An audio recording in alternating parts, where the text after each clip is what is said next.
Alrighty. Hi guys. Welcome back to my channel, to my account.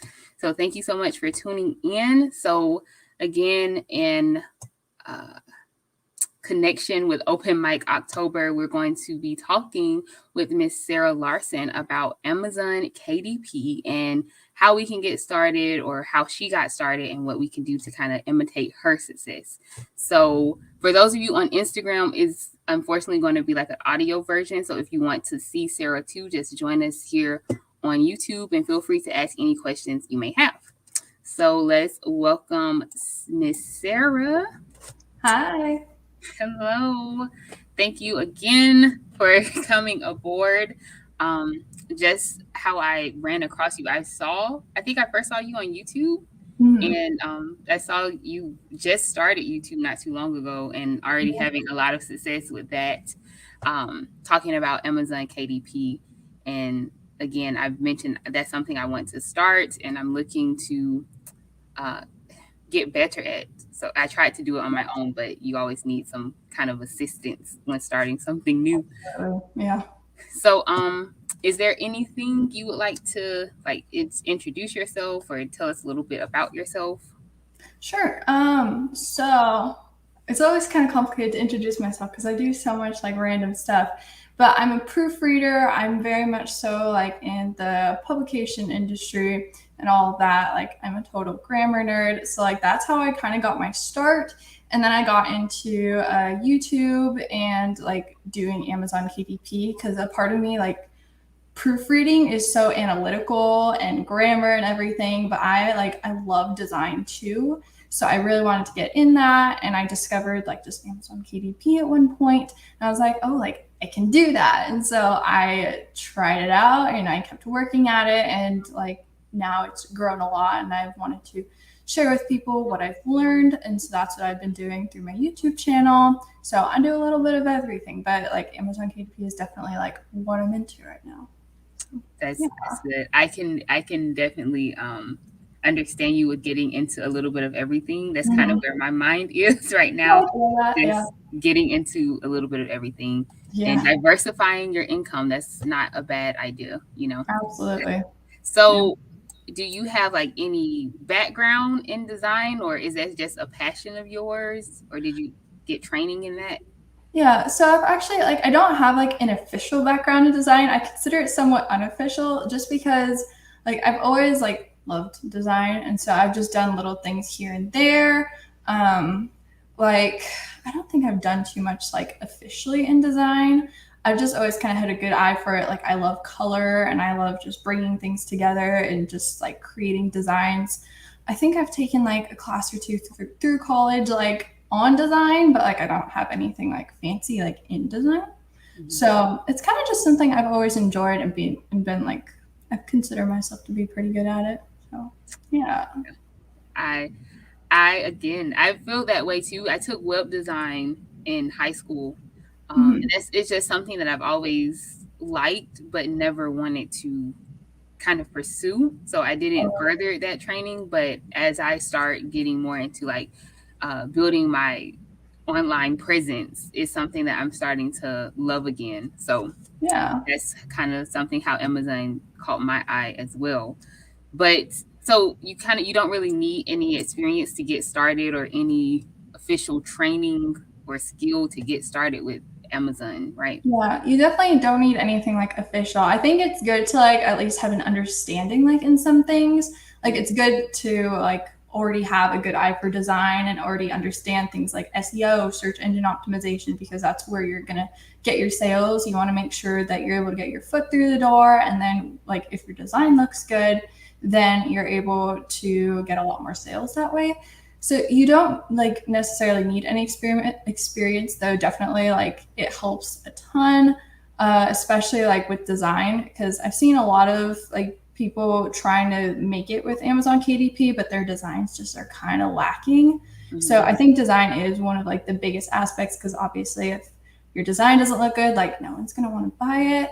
So if you already have like experience in design, like you'll totally be good, but it's definitely also something that you can learn. So you definitely don't need any prior experience, but you need to like be able to have an open mind and be ready and willing to learn along the way and experiment and all that.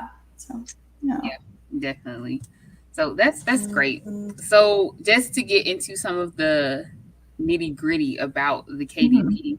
So I'm not sure if everyone really knows what we're talking about with Amazon KDP. So could you explain what that is a little bit?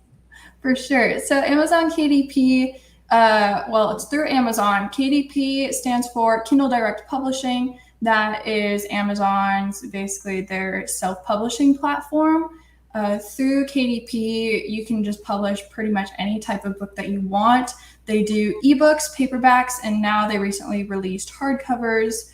So basically, KDP, most people are going to use it for like bigger, like we're talking like fiction novels, like more like nonfiction books and things like that. But what people don't realize is that through KDP, you can also do much easier things called low content books, which are things like notebooks, logbooks, journals, planners, even slightly higher content like coloring books and activity books and things like that, which are like a million times easier to create than something like, you know, a novel, which would be a lot harder than just a blank book with some lines in it.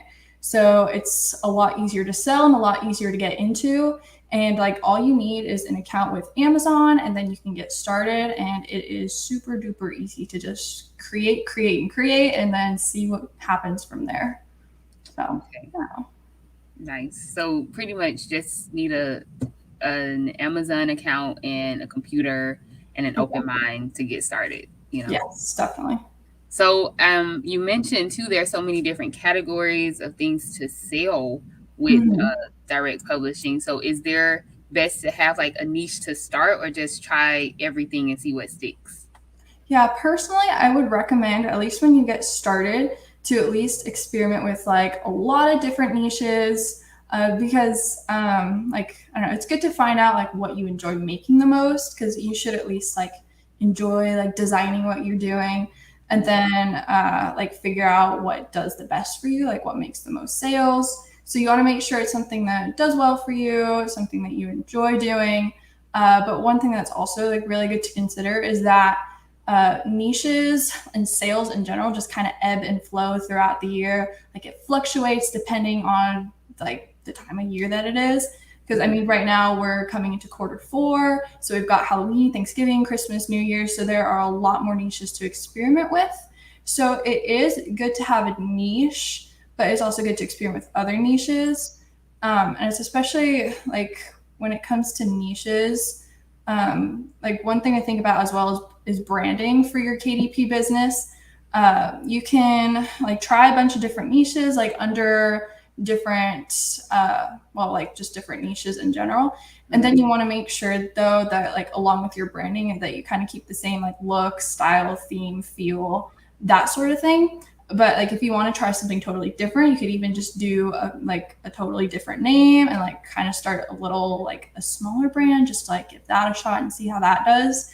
So it'll all be through the same like Amazon account, but you can do like different like publishing names and see how that goes. So like circling back, it is good to have a niche, but it's also good to experiment with different niches and like just try out different things throughout the year and like just see what aligns well with your brand. And just, I think, yeah, just keep experimenting, honestly. So Yeah, that sounds great for my active mind to try different things.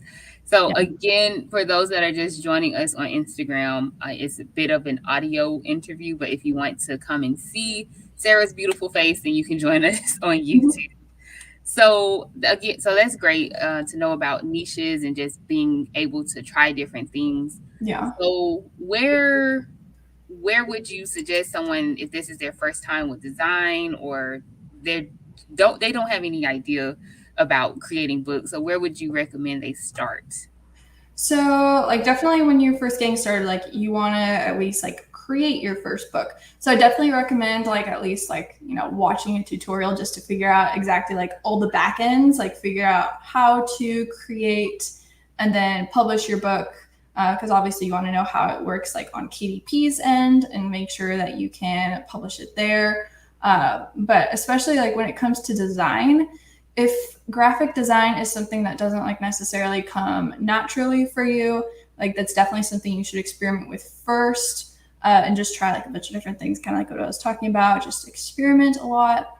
Like even just go to Amazon and like do some research, like look up some like low content books, some notebooks, like get a feel for design, like see what's selling the best. And you could even go to like some graphic design software and just try like recreating some of those, kind of mimicking the styles so that you can get something that's like similar and kind of come up with your own style. And then you can kind of learn that way. Like, yeah, if graphic design just isn't something that comes naturally for you, like definitely like just experiment and like learn like what style like goes the best for you and just stuff like that. And yeah, pretty much like design is like the first thing you want to think about when it comes to publishing low content books, and then just make sure you understand like how the whole publishing process works, because you'll need to like put in things like the description and the title and make sure you have your interior and all of that. There are a lot of like little bits and pieces, but once you understand like everything, it'll all come together like really well. So it's definitely not hard to get started. Like design is what you should be focusing on first, I think. Okay. And that makes sense because you want to make something that's eye-catching. Mm-hmm. So for that design, what software would you recommend, or what software do you use? I know like for a lot of my like videos and thumbnails and stuff, I use Canva, but I've also seen things about BookBolts, and I've tried that as well. So what would you recommend? Yeah, so there are a bunch of different software, and you definitely don't have to confine yourself to just one. When it comes to like design, I think Canva is definitely like the best of the best. And it's great because you can even input like dimensions. A lot of like graphic design tools won't do that. They'll just allow you to, I don't know, like go off of pixels or something like that. But in Canva, you can put in the exact dimensions like of the book that you're doing. You can even add some like margin guides around the sides. And Canva is honestly just awesome in general. Like I love Canva. I've been using Canva before I even got into low content books. So that was great like experience for me, just because I already knew the ins and outs of Canva, and I know how much like I love Canva. Like I have Canva Pro and everything. Like Canva is the best. I can't talk about it enough. Yeah, but Canva is great because they already have like so many different templates that you can kind of like edit as you want. They have a bunch of different elements. Like you can do so much with Canva, and Canva is very, very customizable, which is like, I don't know, there's some like software that's like very, very customizable, which is getting more into like expert, like Photoshop and Adobe and stuff like that. Mm-hmm. And if you know how to use all that, like I don't yet, I'd like to, like totally go for that. But I think Canva is one of the best. Like it's one of the easiest, but it's still like really customizable, and you can pretty much do whatever you want with it. So I love Canva definitely for design. And then when it comes to like figuring out low content books in general, like Bookable is great because the whole software is designed for low content books. So they have like research, they have design, like all sorts of different things. You could even like track keywords, track niches. So Bookable is like a great sort of hub that you can like do all your low content book stuff in. I would definitely still recommend Canva though for design. Like Bookable does have some designs, but it's kind of more like rudimentary, to be honest. Like they have little bits here and there, and you can edit like a little bit, but Canva is much more customizable and more user friendly as well. Bookable is just great because it is like designed to create books. So you can take covers and things and just like put in the page count. You can put in the dimensions of the book that you're going to do, and then they'll generate the cover for you, like along with a little margin down the middle of like where the spine is. Mm-hmm. So that helps a lot. And Bookable also has like a ton of interiors, and I'm pretty sure a lot of them are free too. Like if you don't already have like the Bookable subscription, like they have a ton of like planner interiors, logbook interiors, just regular journal interiors, like composition book interiors. Like Bookable's interiors are a great way to get started because interiors can be one of the harder parts, I think, to create because you have to get like all the pages. And if you're doing something more along the lines of a logbook, it can be a bit harder to design and make sure that you stay within the margins. Mm-hmm. So yeah, Bookable has a lot, and I definitely recommend Bookable if you're getting started with low content books. So BookBolt for like getting started with low content books, Canva for design. Another one I would recommend, like when you're getting more into like expert, is called Helium 10. It definitely is a bit on the pricier side, but it has a lot more in terms of keywords and things like that you can't really get as much with BookBolt. Like you can even do like a reverse ASIN lookup, which is where you take like books that are already doing well and you can find out what keywords they're ranking for and kind of use some of those same keywords. And that's something that BookBolt doesn't do. Like they just kind of have surface keywords, but Helium 10 will give you more like in terms of competition and what other books are ranking for. So it's definitely more of an expert tool, and that's another one that I'd recommend. And then one other one that the last one that I would say that you should definitely like give a shot when you're getting more into it is called KDP Wizard, which I think like this is one I recently discovered, and it's honestly awesome. Like I discovered it, I'm like, wow, like I should have been using it so much sooner, because it's the process of publishing low content books like on KDP is kind of extensive and it's a little bit annoying, to be honest. And if you're, say, doing like, I don't know, 10 floral notebooks and you're just kind of going to use like some of the same keywords and things, and you don't want to like copy all the information from every single page to every single page, like KDP Wizard can copy the page and paste it on all the other pages. So that just takes the publication process basically to the next level, and they just do it all for you. And it's really great. You just kind of have to fill in one page and then it'll paste it to all the others. So that's another one that I'd recommend, because it can be annoying to like try and upload books in bulk, but KDP Wizard just does it all for you. So that's another one I'd recommend. So yeah, BookBolt, Canva, Helium 10, KDP Wizard, all great ones. Like if you're just getting started though, definitely like just give BookBolt and Canva a shot and then go from there. So yeah. That's great, because I just started with BookBolt, and like I said, I'll get into a bit more of that, because I tried to make a book, but I still haven't sold it, and I think that was like 3 months ago. So I haven't put a lot more time into it because I just haven't had the time. And so right now I'm working on, I designed like an interior in Canva, but as far as the specifics of the margins and everything and how to piece it together, I was going to use BookBolt to do that. So like a mix of software. So we've kind of talked about the ins and outs of it. So what's the realistic time frame? Because of course we don't want to put all this time in it if we're not going to make anything. So what would be a realistic time frame from publishing and designing to your first sale? Yeah.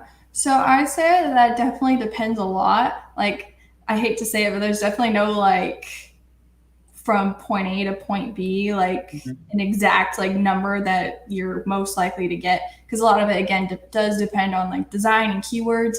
I've had one of my books, like I think the shortest amount of time that I've gotten a sale from one of my more newly created books was like a week. So I'd say definitely like at least a week until you'll start seeing sales on it before it'll start like getting into Amazon system and start ranking and everything, and start getting more views.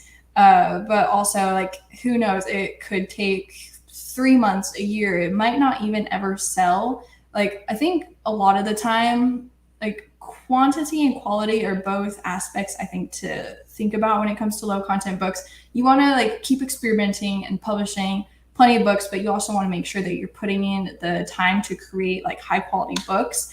And sometimes they might not sell, and if you want, you can go back and delete them. But I mean, they'll just always be on Amazon forever. So there's not too much of a point, I think, in just going back and deleting books, because you never know. Like it could get a sale and then there's an extra $1 or $2 that you could get in the future. Like it doesn't hurt. So it could take a very short period of time. It could take a much longer period of time. It could never sell.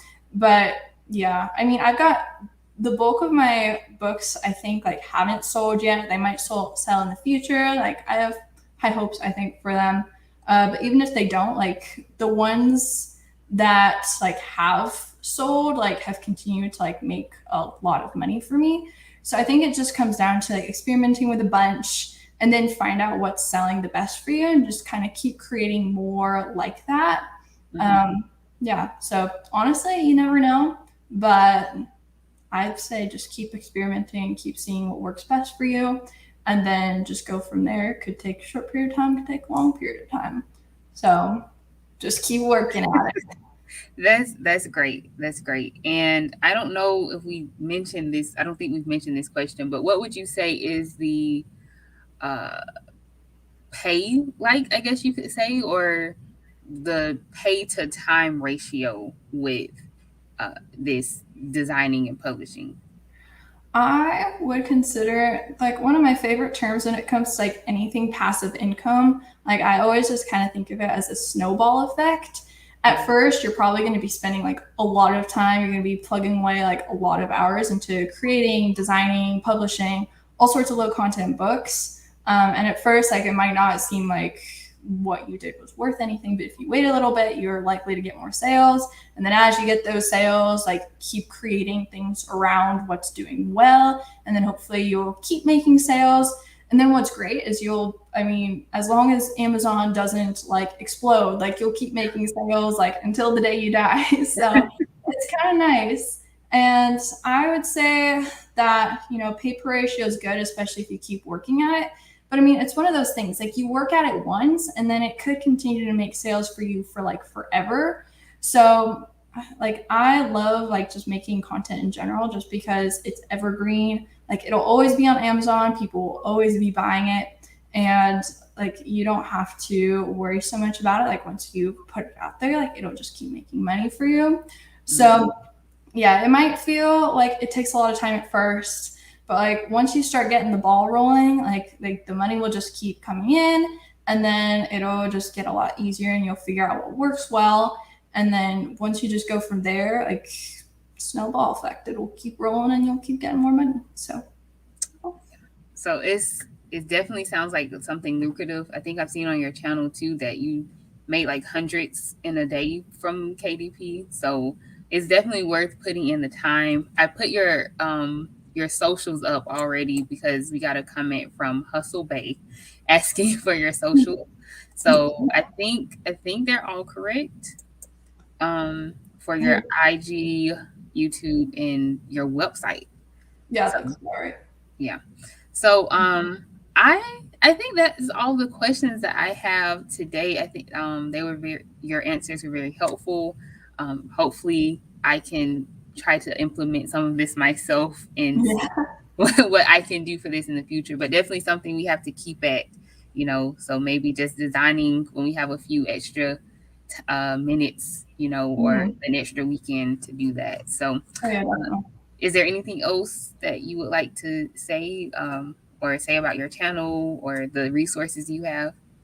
Um, I think the main thing I like to say, like, if low content books, passive income, like anything in general, like having to do with like making money online is something you're interested in, like definitely like pop over to my YouTube channel because I'm trying to create videos like at least every week, just focused around especially low content books, but making money online and passive income in general. So if that's something that interests you, like my goal is to be honest and transparent on my channel and show you like all the ins and outs of everything, the process, like the good parts, the downsides, like everything. That is my goal. And my goal is to help you learn how to make money online and just like keep making money.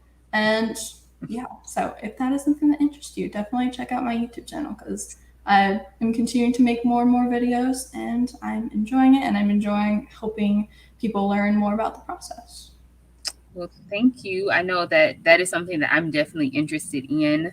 That's kind of the journey that my socials are taking right now. Yeah. So from teaching to just trying to make money. Just my main goal is trying to make money work for me instead of me Mhm. working for money. But of course, I hopefully we can discuss more about that in the future with other things. So we'll see how that goes. But thank you so much. I really appreciate it. You've been a pleasure to work with. Just accepting the collaboration and everything. And I wish you and your what am I trying to say? I wish you and your endeavors the best. So thank you again. And I think we have one more comment. Um, so Hustle Bay says thanks for the info and definitely going to get started. So thank you. Awesome. for watching, and I'm going to get started with you. And if anyone has any more questions, feel free to comment on this or go to Sarah's information. Okay. So thank you again, and I'll see everyone next time. Yeah. Thanks for having me. I'll see ya.